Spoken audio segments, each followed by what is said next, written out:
നപ്പ് സാധനങ്ങൾ ഇഷ്ട ഇല്ല, കേട്ടിട്ടില്ല. അയ്യേ, അപ്പൊ പോയില്ലേ? ഈ നാട്ടെന്നല്ലേ? കണ്ടപ്പോഴേ തോന്നി. കല്ലൂർക്കാടന്മാരെന്ന് കേട്ട് കഴിഞ്ഞാൽ ഈ നാട്ടിലുള്ള അത്ര ആൾക്കാരും യൂറിൻ പാസ് ചെയ്യും. കല്ലൂർക്കാരന്റെ ആരാ?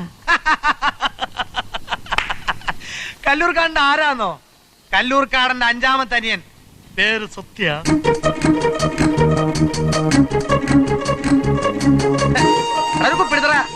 പിള്ളേർക്കൊക്കെ എന്നെ പേടിയാ. കല്ലൂർക്കാരന്റെ സ്വന്തം അനിയനാ? എന്താ സംശയം? സ്വന്തം അനിയനാ. ഒരു അച്ഛൻ പറ്റ 2 മക്കൾ. ഞാനും കല്ലൂർക്കാരനും തമ്മിൽ വെരി ക്ലോസ് ബ്രദേഴ്സാ. ചേട്ടനാരാ? എന്റെ പേര് ബാലൻ. വെറും ബാലന? ഇനീഷിലൊന്നും ഇടകടിയേ? ഇല്ല. ആ, എന്നാ കുടുംബപ്പേര് കാണാതിരിക്കില്ലല്ലോ? അതുമില്ലേ? ഉണ്ട്. കല്ലൂർക്കാട്. കല്ലൂർക്കാടൻ ബാലൻ. ഓഹോ. അയ്യോ ബാലേട്ടാ, അയ്യോ ബാലേട്ടാ, ഞാൻ ചമ്മി ബാലേട്ടാ. ബാലേട്ടാ എന്നെ മാറി നാറ്റിക്കരുത്. മാറി